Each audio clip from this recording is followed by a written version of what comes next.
Good morning, and thanks the organizer for this kind invitation. I'm going to tell you something about gravitational waves. So tell you a little bit about physics we can do with gravitational waves, and a little bit about the detectors, so the machines, how we can achieve detecting gravitational waves, and how well we did so far, what we are going to do better later. Okay. So, first of all, gravitational waves are actually predicted from general relativity, although predicted also to be extremely small perturbations of space-time. So the coupling constant between space-time curvature and stress energy tensor is the lowest order combination of gravitational constant and the speed of light. And as an extremely small magnitude in units of inverse Newton.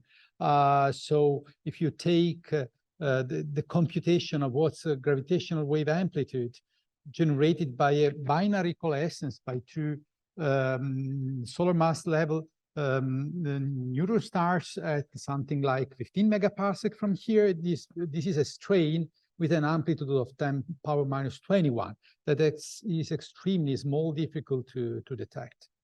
So anyway, binary coalescences are not the only possible source of gravitational wave. Indeed, this is the only one we detected so far. When you have two objects in relative orbit on each other, losing energy for gravitational wave, and you see a chirp in a frequency. In principle, also any asymmetric rotating object will be with an asymmetric mass distribution. We generate gravitational waves, so like a pulsar. And then you might have gravitational wave, stochastic background of gravitational waves with cosmological origin, or just superposition of huge number of unresolved sources, astrophysical sources. And last but not least, one expects also signals from supernova explosions. First kind of signals is the one that we observe so far, and also the best modeled together with spinning neutron stars. So there is a lot of physics we can do, and we started already in just a few years of observation, starting from 19 to 2015, both in astrophysics, fundamental physics, and cosmology. So by simply looking at population of observed mergers, one can have insight in black hole and neutron star population models, and also black hole and binary black hole system physics. For instance, just testing models like pair instability model, only observing potential violations of mass gap in the population distribution of black holes. Then hints about also, from the same kind of information, hints about information of binary black hole systems.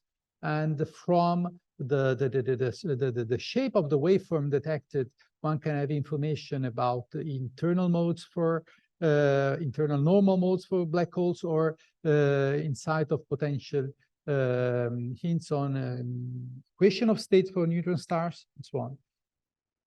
Then there is a lot of fundamental physics one can do. In particular, so far we had a large amount of tests of general relativity with relatively a small amount of information, so a few tens of detections already provided, tests with general relativity from the dispersion of gravitational waves, then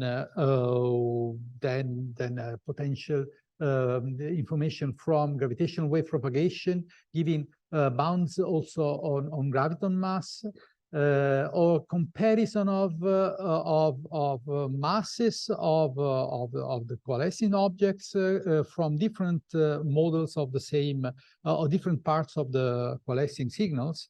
And all of them actually so far gave the good confirmation of the validity of general relativity. There is also something more one can see in fundamental physics, like searching for kinds of dark matter. So modeling, for instance, potential impact of ultralight boson clouds on gravitational wave background. One can exclude, put boundaries on boson mass with already existing data, and much better can be done with better sensitivity in the low frequency for those detectors. Then for cosmology, one example of a very interesting test is measuring the independent measurements of the Hubble constant. Here, there are two ways one can measure the Hubble constant from binary coalescences. So in one case, so far we had an electromagnetic counterpart providing a precise estimation of the redshift. Otherwise, for many other detections where no electromagnetic counterpart was available, then estimating the redshift from simple galactic catalogs is another indication. And here we have much more statistics. So overall, yeah. So this is just an essay of the large range of science that is accessible by observing gravitational waves, and that can be even much broader with more observations. So let's see what we could observe so far and how this is possible. So the induced strain of a gravitational wave has the shape in the picture that is it's out of phase for two orthogonal directions in the plane perpendicular to the propagation of the gravitational wave. So the most natural tool to observe this effect, this strain, is a Michelson optical laser interferometer that is sensitive to the differential strain between two orthogonal arms, so to reject most of the common mode laser noise or length noise and so on. So this is the basic idea, but indeed, to optimize the scale factor and the sensitivity, the basic optical configuration must be a little bit more complex. So this means having the arms as long as possible to increase the scale factor. So the best would be to have propagation time of the photons long enough to be at least slightly smaller than the frequency of the period of the gravitational wave. This is not practical. This means thousands of kilometers for waves at 100 Hertz. So the practical way is to fold hundreds of times the light into kilometer long arms with Fabry-Perot resonators. Then recycle the light with power recycling optical resonators to increase the light and optimize the short noise. And last but not least, you have also a signal recycling mirror at the very end to that is here to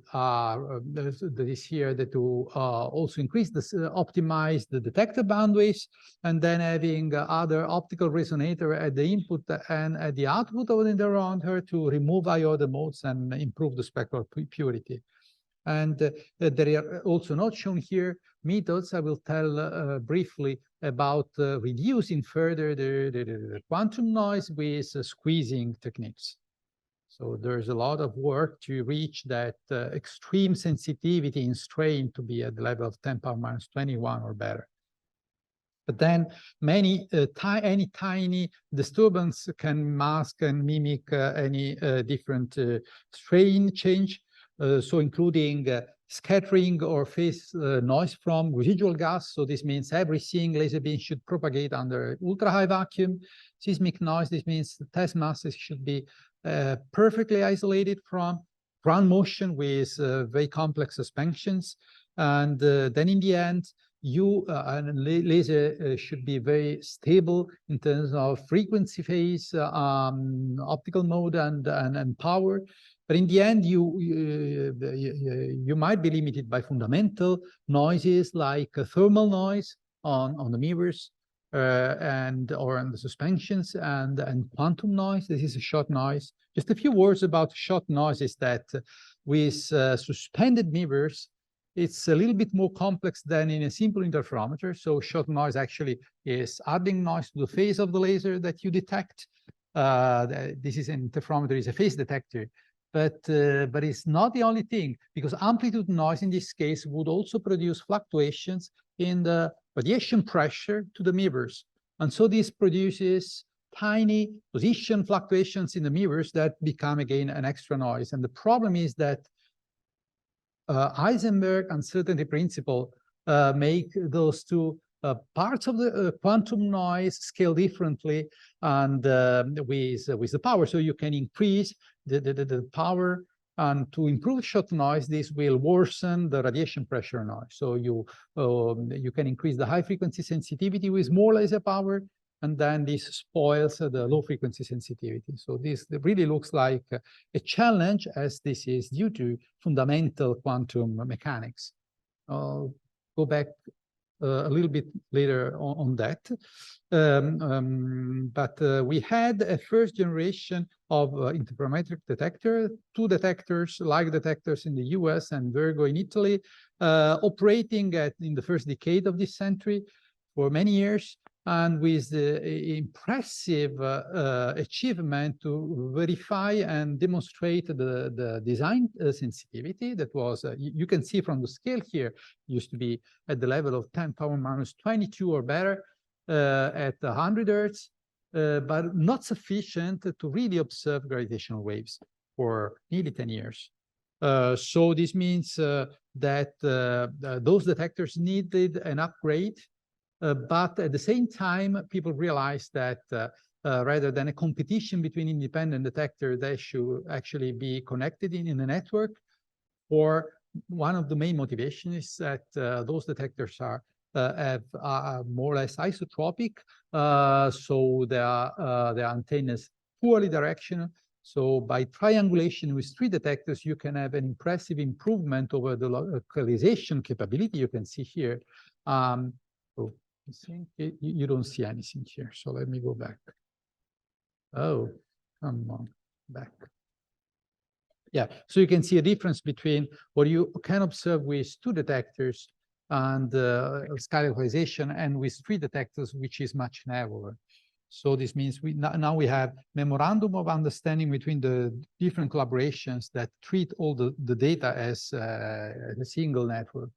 And recently, the network has also been broadened with the addition of a new detector in Japan, Kagra. And plus, there is also a much smaller detector in Hanover Geo600 with mostly, I mean, R&D purposes. So this is our current network. There is also a planned additional detector to be built in India, LIGO India.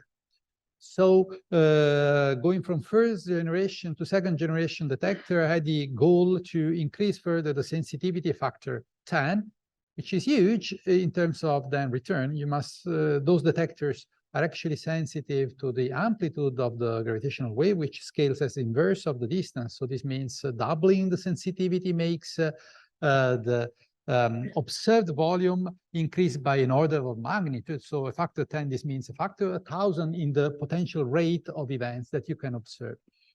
But this is extremely difficult. Here, just as an example, this is a partial list of all of the necessary upgraded for the Virgo detector. That is the Advanced Virgo project that was started in 10 years ago and concluded in 2017.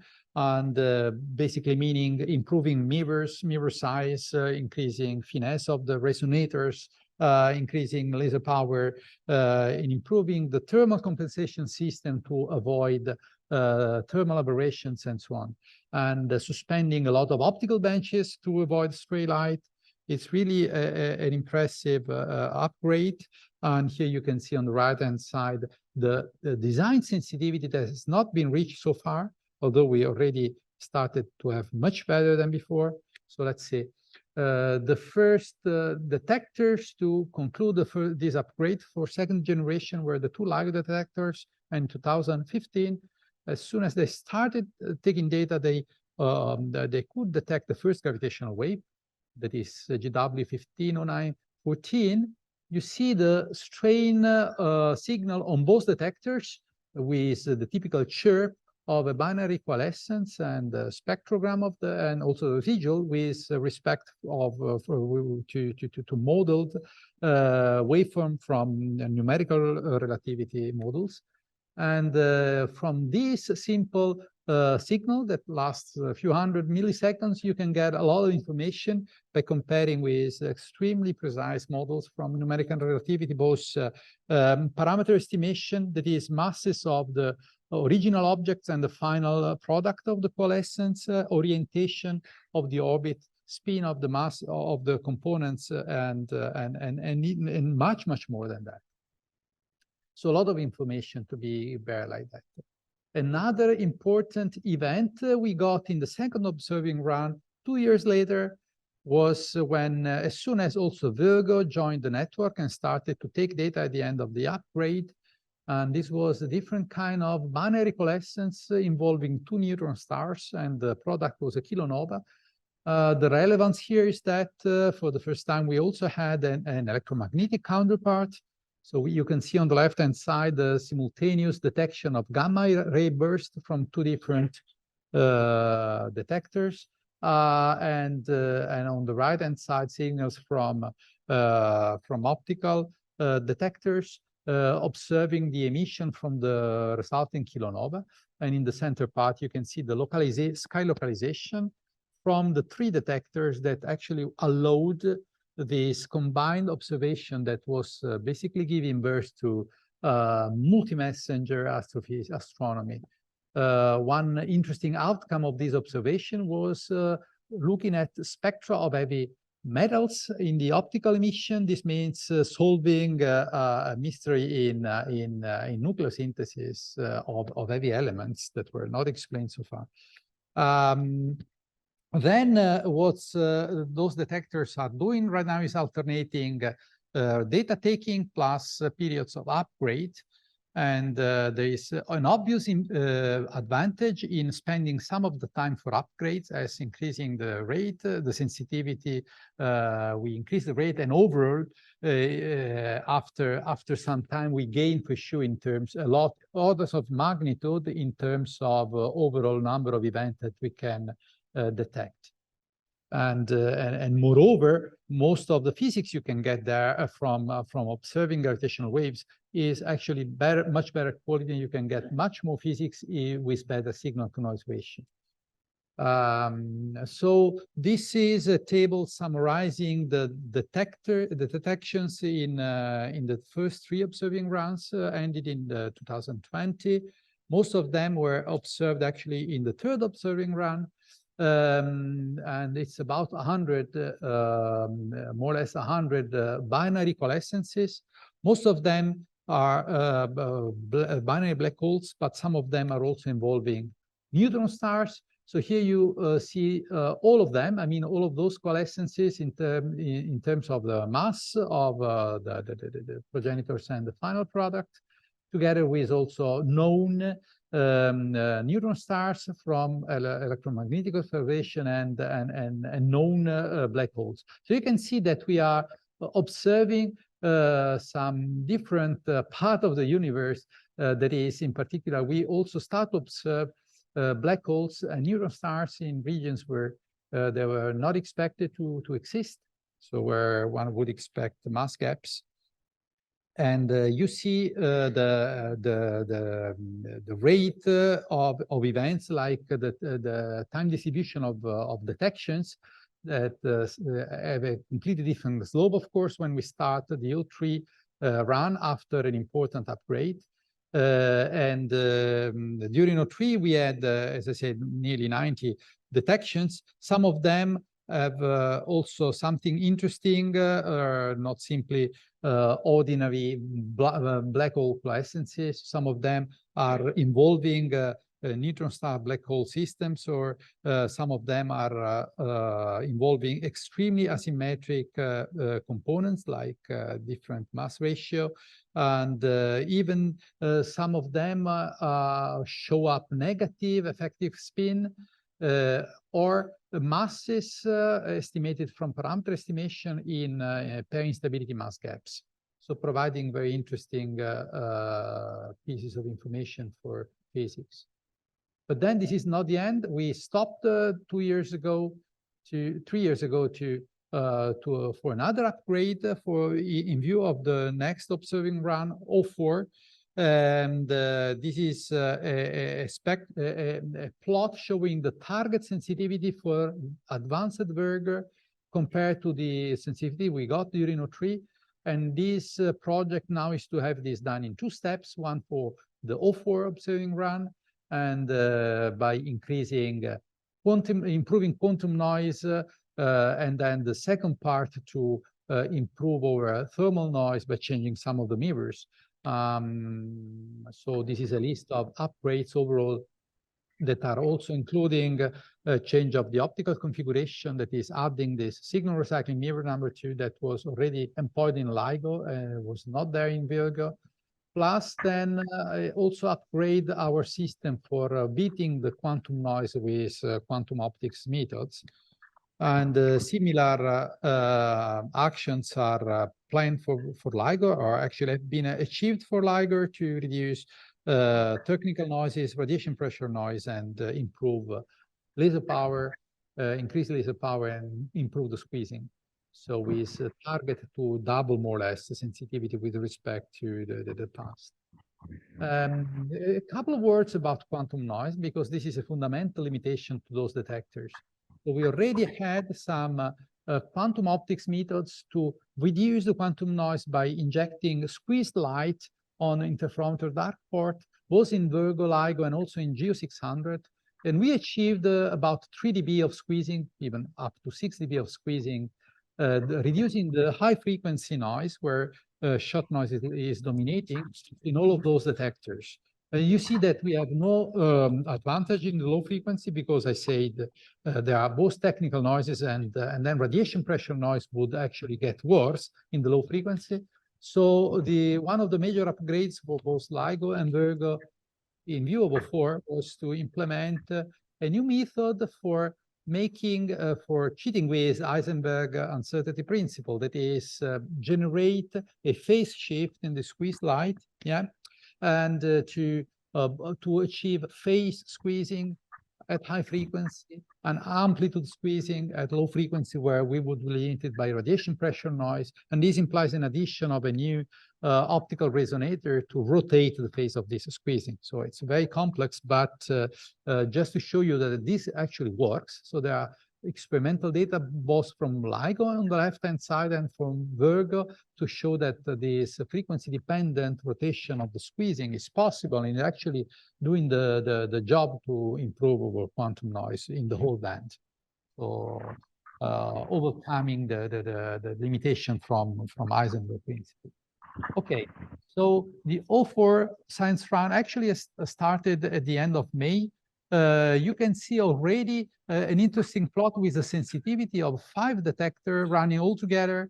LIGO detectors are more sensitive than VIRGO and CAGRA are still not at their planned sensitivity. And for this reason, basically, they are not joining the science run together with LIGO. They are supposed to join in a few months from now. And overall, the plan is for the observing scenario is, as I show here. So this means we should take data for 1.5 years, and then stop again for another upgrade to improve further the sensitivity in view of the 05 science run. And then there is something about the future. Of course, we do not expect that at the end of 05 we will be exploiting to the final sensitivity those infrastructures. So there are already plans to go beyond 05, but then there are also interesting plans to start a 3rd generation of detectors with much larger size and possible somewhat extreme technologies. Both in Europe, this is the Einstein Telescope project, and in the US, this is the Cosmic Explorer. And just to focus a bit on Einstein Telescope, the features are to have 3 detectors in the same place, but with 10-kilometer long arms underground to limit the effect of seismic and Newtonian noise. And then with test mass at cryogenic temperatures to beat the thermal noise. So this means improving the sensitivity in the current band by factor 10, but also pushing towards lower frequencies where much more interesting physics can be observed and the higher masses can be detected. So this is mostly about the problem of the seismic noise. And other additional important physics can be achieved at even lower frequencies where one can probe higher masses. So there is more than one program for having space detectors, particularly the LISA mission from European Space Agency that should be flying in 10-15 years with 3 detectors with millions of kilometers distance connected through an interferometer should probe the millihertz range and sub-millihertz range, plus pulsar timing arrays are already probing in the nanohertz range, and then cosmic microwave background polarization measurements are probing the femtohertz range. So I'm here for the conclusion. So we already show that that gravitational wave observation provides ground for exciting physics. We already have an established network of second-generation detectors able to detect gravitational waves with a rate that is currently, well, more than what we had in the past observing run. The current observing run has already gone from 1 detection per week to 1 detection per day. So a massive amount of information, and therefore prospect to further improve the current network and to build the 3rd-generation detectors. That's all.